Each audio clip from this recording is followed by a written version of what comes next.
Okay, so most of you guys don't know this about me. I don't generally bring it up publicly because never wanted it to impact my IRL situation.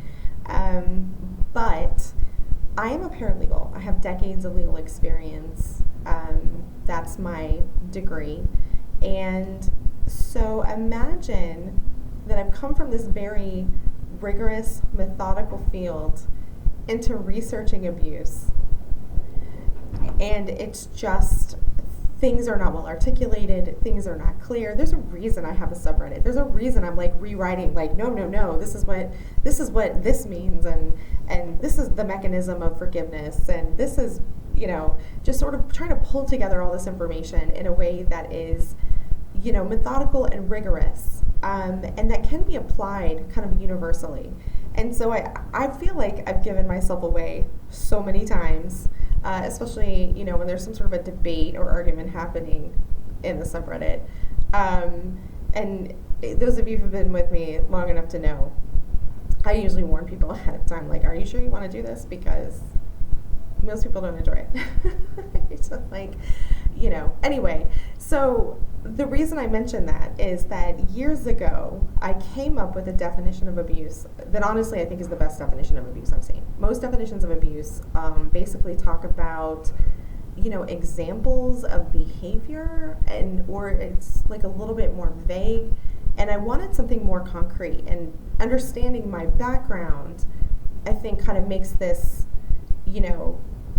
my thought process clear. Like, I want a rubric that I can apply, and this is very much what we do in the legal field. So anyway, the definition that I came up with that I think is the best is abuse is when you power over someone else at their expense and for your own benefit. And I think that covers emotional abuse, financial abuse, physical abuse. That it's more than just mistreatment, right? Like, abuse is more than just treating someone badly. How is it treating someone badly? And I have decided I want to kind of like expand that definition this morning. I've sort of, been expanding it, but I was writing some things down and I realized, actually, you know what? Let's make this more concrete, because there's two specific things that occur for abuse to be considered a dynamic. It has to be in a relationship or with someone with whom you have an obligation.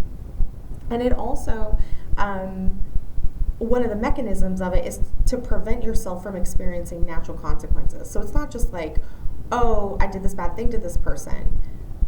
It's, oh, I did this bad thing to this person and I'm going to convince somebody that I don't need to receive natural consequences for that. So the somebody is usually either the actual victim or target, or it's someone outside the situation. And you either do it through convincing people that either it's not abuse or that whatever the action is justified. So this is not abuse, or this isn't occurring, or okay, it's occurring, but it's because this person's abusing me, or this is natural consequences for them, right? The reason why victims of abuse get so confused is because they're trying to think their way out of a situation that they were sort of slowly incepted into, slowly thinking their way into. You accept one premise from an abuser, and then you accept the next one, and accept the next one, and they often work off your own value system, which is why when, Isendai, she says that it's often your virtues, not your vices, that keep you stuck in a sick system. And so I find that to be very true for victims of abuse. They want to be ethical people. They want to treat others well. They want to be good people. And so the abuser basically says, as a mechanism for convincing them that they're not being abused or that it's justified, the abuser convinces them that reality isn't real. That, the victim target is the one who's like the bad person. So anyway, the new definition is abuse is when you power over someone else with whom you have a relationship or obligation at their expense for your own benefit in such a way as to prevent yourself from receiving consequences.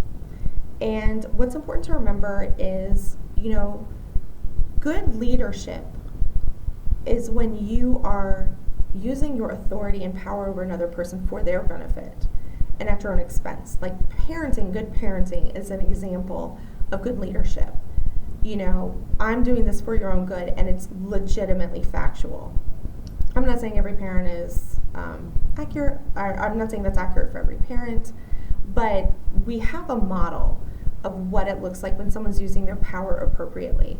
And when we look at the government, that's what we hope for as well, that they are using their power over us at their expense for our own benefit. So you look at people who do not want to receive the consequences of their actions, and you either put people in a position where they literally can't do anything, or everybody's playing like the emperor has no clothes, or the emperor has new clothes, right? Let's misrepresent reality. Let's get everybody to agree that the false reality is the true reality. And it's so often that abuse is really a battle over the mind, a battle over what's real. And so, whenever I'm talking to a victim of abuse and they're like, oh no, is it me? What's going on? I like to take it to base essentials. What can we concretely identify as happening here? And what does that mean? Or another technique might be to say, okay, let's accept what the abuser says is true. Then what does that mean, right? Usually, a person who's abusive is a person who has a logic problem anyway in terms of how they think. So even their reality is not going to make sense in a way. And I've had examples sort of like throughout the subreddit over time, but often, you might have someone say like, oh, you're abusive and you're treating me badly, and they then don't want to leave the situation, right? So they're trying to convince you that you're a bad person, and then they don't leave. Whereas you would normally, oh, this is a bad person, okay, then I'm going to leave. With victims, they're trying to believe that the abuser is a good person. They're trying to believe that the abuser doesn't intend to do what they're doing. That this isn't, oh, they're just, having a hard time or whatever. So a victim is typically, oh, this is a good person who for some reason is doing things that is hurting me, but I want to give them the benefit of the doubt. And abusers are typically coming to it going, nah, you're a bad person, and you're abusive. And then they do the Darvo. And so you really have a situation where once you start looking at their thought process, even if you take it for face value, it doesn't make sense. And so you can also look at the situation and say, okay, who is actually powering over the other person? And a lot of this confusion occurs because people are trying to convince another person to do something. Oh no, I don't want you to do this thing. That's against my boundaries. That's abuse. And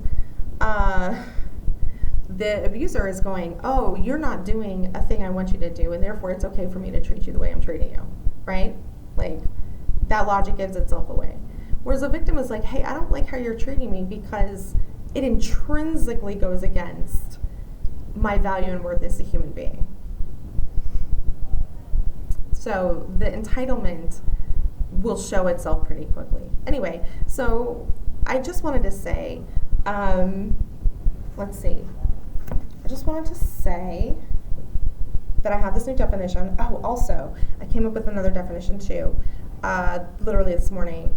But, I wanted a phrase or definition that explains, what it is when it's abusive but not in an abuse context. What do we call just violence that's not in the abuse context?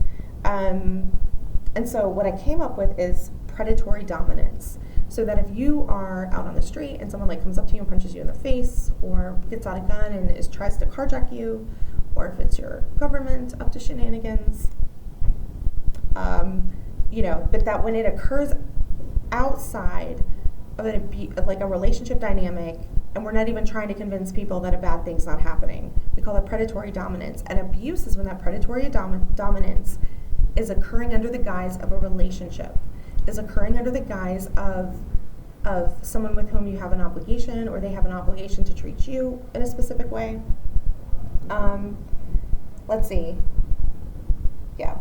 The difference between abuse and straight up predation or predatory dominance is that one, it happens in context of a relationship, and two, it sets up a system to prevent the abuser from experiencing natural consequences.